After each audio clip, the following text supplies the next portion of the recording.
Hello friends, welcome to CMPC. आज का जो टॉपिक है वो है मोल संकल्पना और रासायनिक सूत्र। रीट में साइंस की क्लास चल रही है, मैथ्स की क्लास से आपके सर ले रहे हैं, तो आप जरूर देखें। और सबसे पहले मोल संकल्पना है, तो मोल संकल्पना में हम इसकी जस्ट बेसिक चीजें लेते हैं और रासायनिक सूत्र कैसे बनाते हैं वो इस वीडियो में हम देखेंगे। सबसे पहले मोल संकल्पना को समझते हैं, तो इसके लिए बेसिक कॉन्सेप्ट देख लेते हैं एक बार। एक मोल में 6.022 इंटू 10 की घात 23 ये इसके बराबर होता है। और ये क्या चीज है अपन जानते हैं, अवोगाद्रो संख्या है जिसको n0 से निरूपित करते हैं। फिर है 1896 में विलियम ओस्टवाल्ड ने मोल शब्द दिया। तो पूछ सकते हैं किसने दिया, तो विलियम ओस्टवाल्ड ने। लैटिन शब्द मोल्स से बना है जिसका अर्थ क्या होता है, ढेर। ठीक है, तो ये चीज ध्यान रखनी है अपने को। फिर अपन देखते हैं कि इसके जो क्वेश्चंस है उससे बहुत लोग भागते हैं, तो अपन क्वेश्चन देख लेते हैं। और बहुत ही इजी चीज है जिसमें अपन को फॉर्मूला भी याद नहीं रखना है, बिना फॉर्मूला याद रखे अपन को सवाल करने। फिर सवाल क्या है, जैसे 52 ग्राम, देखना सवाल हमारे बीच तीन चीजों के बीच में रहेगा, ग्राम, मोल और संख्या। सवाल में कोई दो चीज अपने को पता होगी और तीसरी अपन को निकालनी पड़ेगी। ठीक है, तो देखते हैं 52 ग्राम हीलियम में मोलों की संख्या ज्ञात करनी है। तो 52 ग्राम हीलियम, तो मोल और ग्राम, तो अपने पास दो कॉलम क्या बन जाएंगे, ग्राम और मोल। ठीक है, इन दोनों में अपने को पता करना है। 52 ग्राम हीलियम, तो हीलियम कितने ग्राम है, तो एक मोल में 4 ग्राम है। ये 4 क्या है, इसका परमाणु भार, परमाणु क्रमांक 2 और 2 दूनी 4। तो ठीक है, तो ये कहां से आया, ये यहां से। और कितने मोल है, 1 मोल, ये भी अपन को यहां से पता चला। और निकालना कितने का है, 52 ग्राम का। 52 ग्राम में कितने मोल है, तो इसके सामने वाली संख्या अपने बटे में जाती है। परमानेंट एक ही जो मेथड है अपना, इसके सामने वाली संख्या बटे में, तो इसको सोल्व किया तो 13 मोल आंसर। तो सीधे सीधा इसमें कोई फॉर्मूला नहीं लगाना है, अपने को सीधे सीधा काम करना है। एग्जाम्पल 2 में देखते हैं अपन, 12.044 इंटू 10 की घात 23 हीलियम परमाणु की संख्या ज्ञात करनी है। अब यहाँ पे क्या करना है, परमाणु की संख्या। और ये क्या दे रखी है, संख्या अपने पास। तो एक मोल में कितनी संख्या होती है, 6.022, ये अपन देख चुके हैं यहाँ पे बिल्कुल। और निकालनी कितने की है, इस संख्या में मोल कितने, ये अपने को निकालना है। तो इसके सामने वाली संख्या बटे में चली गई।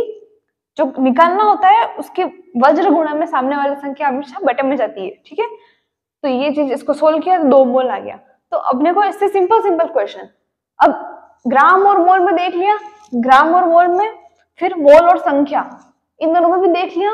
अब अपन देखते हैं ग्राम और संख्या वाला एग्जाम्पल।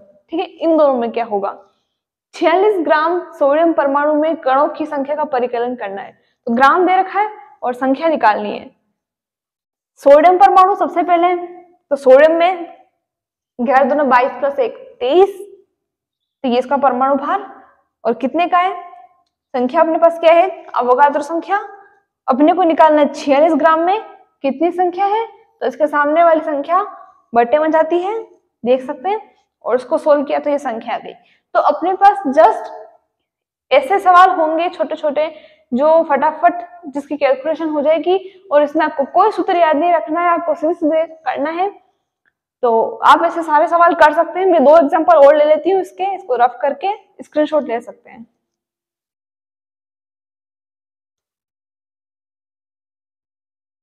फिर नेक्स्ट क्वेश्चन है हमारे पास, 0.5 मोल इनटू गैस के द्रव्यमान का परिकलन करना है। तो अपने पास फिर से ग्राम और मोल का निकालना है अपने को, कितने ग्राम है। ठीक है, फिर ग्राम कितने हैं, N2 गैस है, ध्यान रखना N2 है, तो अपन क्या लेंगे 28। अगर N होता तो 7 दूनी 14, तो N2 है तो ग्राम कितने लेंगे 28 ग्राम। मोल ये 1 मोल का है और 0.5 मोल दे रखा है, इसमें कितने ग्राम है वो निकालना है अपने को। तो जस्ट सिंप्लीफाई, 28 इंटू 0.5 कितना है? 14 ग्राम। तो ये इसका आंसर है। फिर नेक्स्ट क्वेश्चन है 8 ग्राम ऑक्सीजन अणु में कणों की संख्या ज्ञात करनी है। तो ग्राम कितने हैं अपने पास?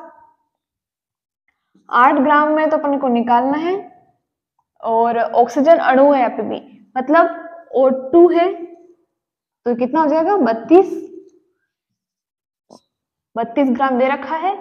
और ये किसके लिए है कि कणों की संख्या क्या होगी? अवोगाद्रो संख्या 6.022 इंटू 10⁻23।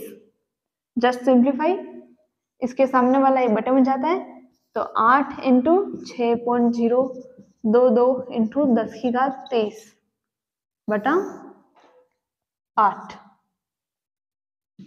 जस्ट सोल्व, तो 1.51 इंटू 10⁻23।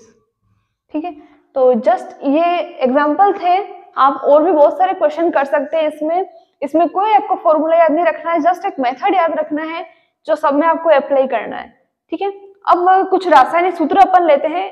आप एक बार इसका स्क्रीनशॉट ले लो।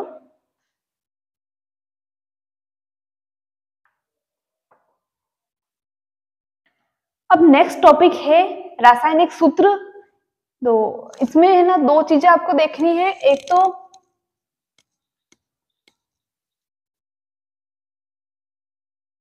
धनावेशित मूलक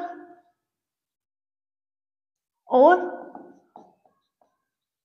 ऋणावेशित मूलक। इसके लिए आपको अपने स्क्रीन पे दिख रहा है धनावेशित मूलक, उसमें एक संयोजी कौन कौन से हैं? सोडियम है, पोटेशियम है, सिल्वर है, क्यूप्रस है, अमोनियम है। ठीक है, और द्विसंयोजी कौन कौन से हैं? Calcium, barium, magnesium, zinc, ferrous, manganese, cupric, mercuric, lead, stannous. त्रिसंयोजी कौन कौन से हैं? Aluminium, chromium, ferric, arsenic. और चतुर्संयोजी प्लम्बिक, स्टेनिक और सिलिकॉन और प्लेटिनम। तो ये है ना आपको याद करने पड़ेंगे रासायनिक सूत्र बनाने के लिए। और इसके अपोजिट में ऋणावेशित मूलक कौन से हैं? स्क्रीन पे देख सकते हैं। एक संयोजी क्लोराइड है, ब्रोमाइड है, हाइड्रोक्साइड है, नाइट्रेट है, नाइट्राइट, साइनाइड, आयोडाइड, फ्लोराइड। द्विसंयोजी oxide, sulphide, sulphite, sulphate, carbonate, silicate, oxalate.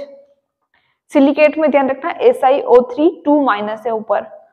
और त्रिसंयोजी कौन कौन से है? Borate, arsenate, nitride, phosphite, phosphate, ferricyanide. चतुर्संयोजी में कौन कौन है? फेरोसाइनाइट, पायरोसल्फेट और परमैंगनेट। ये एक कलेक्शन था, तो इसको मैंने कहा आपको डायरेक्ट दिखा देती हूँ स्क्रीन पे, तो आप देख लेना।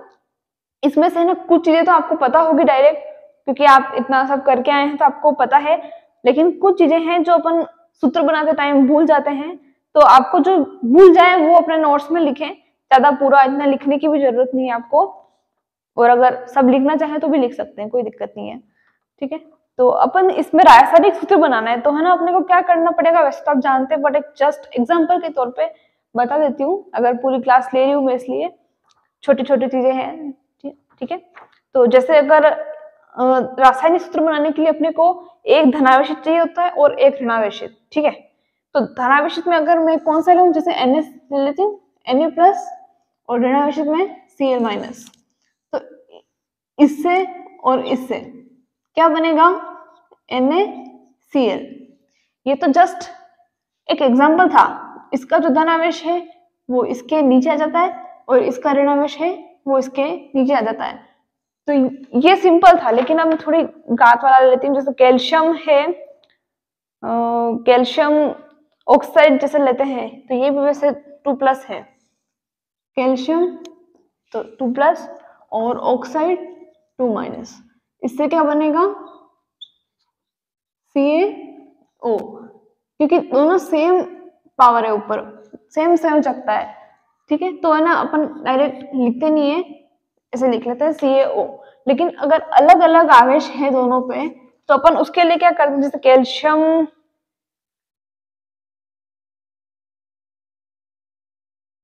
कैल्शियम क्लोराइड ले लेते हैं। ठीक है, Ca2 2+ और Cl-।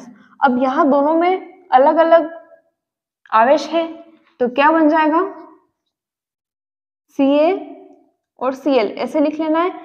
इसका जो 1 है वो इसके नीचे जाता है, जो अपन लिखते नहीं है, और इसका जो 2+ है वो यहाँ आ जाता है।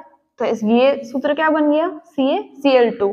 तो सारे के सारे ऐसे करने आप किसी का भी कर सकते हैं। एल्यूमिनियम सल्फाइड अगर बनाते हैं अपन, ठीक है, लिखती हूं मैं,